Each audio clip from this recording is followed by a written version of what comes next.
श्री शिवाय नमस्तुभ्यम दोस्तों, हर हर महादेव। दोस्तों, कल पड़ने जा रहा है मार्गशीर्ष का शुक्रवार का दिन माता लक्ष्मी को समर्पित होता है। दोस्तों, इस शुक्रवार के दिन तुमरुकेश्वर महादेव का तुमरुकाजी के 4 उपाय लेकर के आए हैं, जो कि तुमरुकाजी के बच्चों से जुड़े हुए उपाय हैं, धन संपदा से जुड़े हुए उपाय हैं, बीमारी को लेकर के उपाय हैं और मनोकामना पूर्ति के लिए उपाय हैं। दोस्तों, इस दिन पड़ने जा रही है तुमरुका जयंती। दोस्तों, तुमरुका जयंती का दिन बहुत ही विशेष पड़ने वाला है। शुक्रवार का दिन बहुत ही विशेष और खास होता है। मार्गशीर्ष के महीने में अगर आप ये उपाय करते हैं तो आपके जीवन से कितने भी कष्ट होंगे, कितने भी दुख होंगे, वो जरूर ही महादेव दूर करेंगे। दोस्तों, पूज्य गुरुदेव पंडित प्रदीप मिश्रा जी की कथा से सुन करके समझ करके मैं आपको ये उपाय बताने जाती हूँ। चलिए जानते हैं, पहले उपाय की तरफ बढ़ते हैं, जो कि पहला उपाय है आपकी धन संपदा के लिए। आपके यहाँ लक्ष्मी नहीं आ रही है, मान लीजिए आपके यहाँ लक्ष्मी नहीं आ रही है या धन संपदा से दिक्कत है, कर्ज बहुत बढ़ रहा है, तो आपको आज के दिन क्या करना है, एक बेलपत्र लेनी है। बेलपत्री दोस्तों भगवान भोलेनाथ को बहुत ही प्रिय है। बेलपत्र के वृक्ष के नीचे माता लक्ष्मी का और माता पार्वती का वास रहता है, तो बेलपत्री माता लक्ष्मी को भी समर्पित की जाती है। तो दोस्तों, आपको एक बेलपत्री लेनी है और आपको ले लेने हैं कुछ दाने अनाज के। अनाज में दोस्तों आप गेहूं ले लीजिए, सबसे श्रेष्ठ तो गेहूं होता है, लेकिन आपके पास गेहूं नहीं है या कोई अनाज नहीं है तो आप एक चावल का दाना भी ले सकते हैं। आप चावल भी अनाज में ही आता है। दोस्तों, आप एक चावल का दाना ले लीजिए, एक तांबे का कलश ले लेना है और उसमें आप जल भर लीजिए। आपके यहाँ धन संपदा के लिए दोस्तों पूज्य गुरुदेव कहते हैं कि धन संपदा के लिए अनाज का बहुत ही विशेष महत्व होता है। अन्नपूर्णा माता, अगर अनाज का हम कोई भी उपाय करते हैं, उपयोग करते हैं, और तो हमारे ऊपर अन्नपूर्णा माता की जब हमारे ऊपर कृपा होती है तो माता लक्ष्मी अपने आप ही अपनी तरफ खिंची चली आती हैं। भोलेनाथ की कृपा से आपके यहाँ कभी कोई दिक्कत नहीं होती। जब अन्नपूर्णा हमारे घर में अनाज रहेगा तो मतलब अन्नपूर्णा का वास होगा। जिस घर में अन्नपूर्णा का वास रहता है उस घर में धन संपदा की कभी कमी नहीं होती। उसके यहाँ अनाज भरा होगा तो समझ लो माता लक्ष्मी का उसके यहाँ हमेशा वास रहेगा। तो आपको एक अनाज के दाने का उपाय करना, एक चावल लीजिए, जल लेकर के आपको सीधे भोलेनाथ के शिव मंदिर शिवालय पहुंच जाना है। अब शिवालय पहुंच करके अब आपको क्या करना है, जो माता रानी का हस्तकमल है, जानते हैं कटिभाग, भोलेनाथ की शिवलिंग में भोलेनाथ का पूरा परिवार समाया हुआ है, ये तो आप सभी जानते हैं। आप जानते हैं तो माता रानी का हस्तकमल भी जानते हैं कि कहाँ है कटिभाग, और नहीं जानते तो मैं इस वीडियो में आपको करके बताऊंगी तो आपको समझ में आ जाएगा। ठीक है, तो एक बेलपत्र जो लेकर के गए हैं वो तुमरुकेश्वर महादेव का नाम लेना है और उस बेलपत्र को माता रानी के हस्तकमल पर समर्पित कर देना है। और उसके पश्चात श्री शिवाय नमस्तुभ्यम मंत्र का जाप करते हुए जो आपके पास लोटा है उसे बोलते हुए भोलेनाथ की शिवलिंग पर आपको सारा जल समर्पित कर देना है।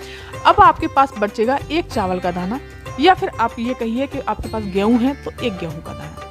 अब दोनों हाथों में उस चावल के दाने को पकड़ के और तुमरुकेश्वर महादेव का नाम लेकर के 7 बार भोलेनाथ की शिवलिंग से उतारना है।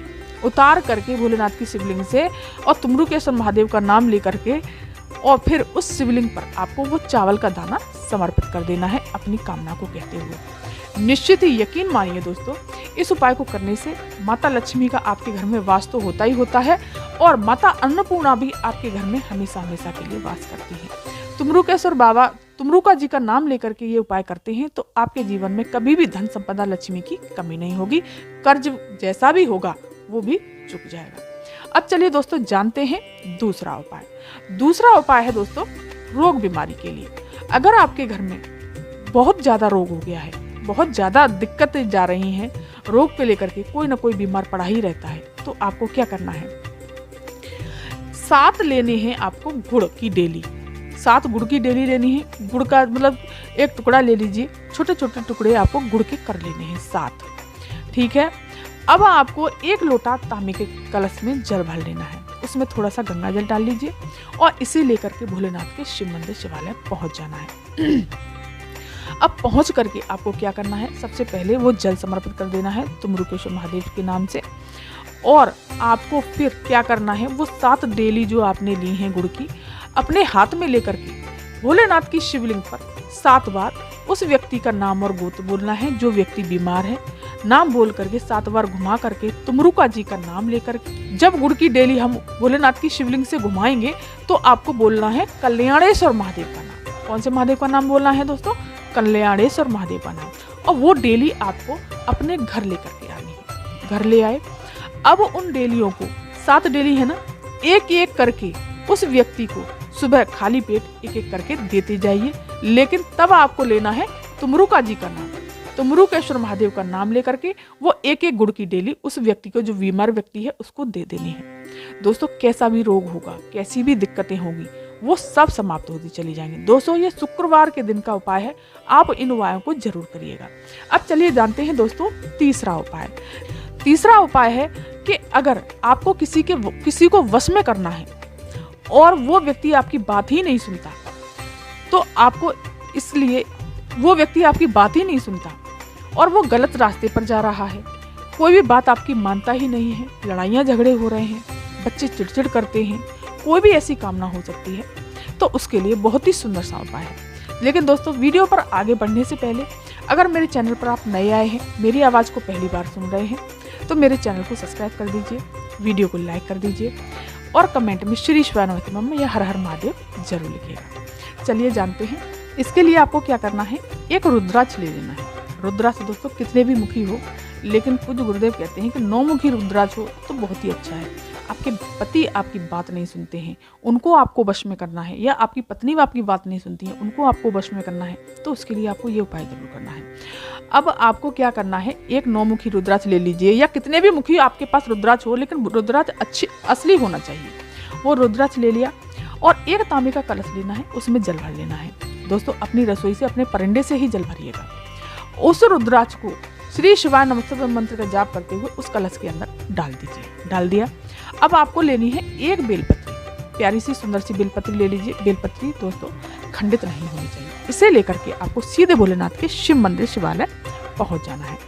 अब आपको क्या करना है कि वो रुद्राक्ष उस कलश में से निकाल लेना। देखिए दोस्तों, बहुत सी माता बहना ये गलती करती हैं कि रुद्राक्ष को उंगलियों से डाल करके, उंगलियां डाल करके, हाथ डाल करके उसमें से निकाल लेती हैं। इससे दोस्तों वो जल दूषित हो जाता है, और दूषित जल भोलेनाथ की शिवलिंग पर अगर आप समर्पित करते हैं तो उससे दोष लगता है। फिर कहते हैं कि हमारे उपाय करने से कोई फायदा नहीं हुआ, कोई भी हमारा उस उपाय को करने से कोई भी रिजल्ट नहीं मिला। तो आपको रिजल्ट मिलेगा कैसे, जब उस उपाय को आप ढंग से नहीं करेंगे। जल दूषित हो गया तो कैसे आपका कोई कार्य पूरा होगा। आपको क्या करना है, किसी चम्मच की सहायता से उस रुद्राक्ष को उस कलश से निकालना है। ध्यान रखिएगा, उंगली नहीं डालनी, हाथ नहीं डालने। हाँ, एक बात और, उस कलश को जब आपने रुद्राक्ष डाल के अपने घर से ले जा रहे हैं, तब उस बच्चे का, उस व्यक्ति का किसी भी प्रकार से धोखे से उस जल से, उस कलश से हाथ टच करवा देना है। इस बात का ध्यान रखना। उस कलश से आपको उस बच्चे से या किसी भी व्यक्ति के लिए कर रहे हैं, उससे उस कलश का हाथ टच करवा दीजिए और फिर सीधे लेकर के चले जाइए। वहां जाकर के उस रुद्राक्ष को किसी चम्मच की सहायता से निकाल लीजिए। अब भोलेनाथ की शिवलिंग पर आपको बेलपत्री समर्पित कर देनी है, श्री शिवानंद मंत्र का जाप करते हुए तुमरुकेश्वर महादेव का, तुमरुका जी का नाम लेकर के। ठीक है। अब आपको फिर धीरे धीरे भोलेनाथ की शिवलिंग पर वो सारा जल समर्पित कर देना है और तुमरुकेश्वर महादेव का नाम लेना है, तुमरुका जी का नाम लेना है। और जब समर्पित कर देंगे, फिर उसके पश्चात जो जल जलाधारी के रास्ते से नीचे बह करके आ रहा है, उस जल को हमें किसी पात्र में झेल लेना है। पात्र में झेल लिया और भोलेनाथ से प्रार्थना करनी है। पात्र में झेल करके उसे सीधे अपने घर ले आइए। घर ला करके उस व्यक्ति को किसी न किसी प्रकार से खाने में, पीने में वो जल 6-7 दिन तक लगातार दीजिए। देखिए दोस्तों, निश्चित ही वो आपकी बात सुनेगा, आपके वश में होगा, आपकी सारी कामनाएं जरूर पूरी होंगी, सारे कार्य सिद्ध होते चले जाएंगे। दोस्तों बहुत ही सुंदर सा उपाय है, इस उपाय को जरूर करके देखिएगा, चूकिएगा नहीं। प्रैक्टिकल करने में क्या जाता है, प्रैक्टिकल तो आप कर ही सकते हैं। अब चलिए दोस्तों जानते हैं चौथा उपाय। चौथा उपाय है कि अगर आपकी कोई मनोकामना है जो काफी समय से पूरी नहीं हो रही है, तो तुमरुका जी का ये उपाय जरूर करना चाहिए। आपको क्या करना है, एक तांबे का कलश लेना है और उस कलश में आपको जल भरना है, अपने परिंदे से ही भरना है। आरो हो आपके यहाँ तो आरो भर से भर लीजिए, मटका हो मटके से भर लीजिए, बाल्टी में भर के रखते हो उससे भर लीजिए। जल भर लिया।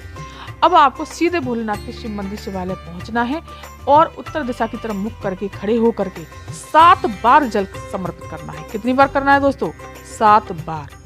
7 बार तुमरुकेश्वर महादेव का नाम लेना है, तुमरुका जी का स्मरण करना है और भोलेनाथ की शिवलिंग पर 7 बार जल समर्पित करना है।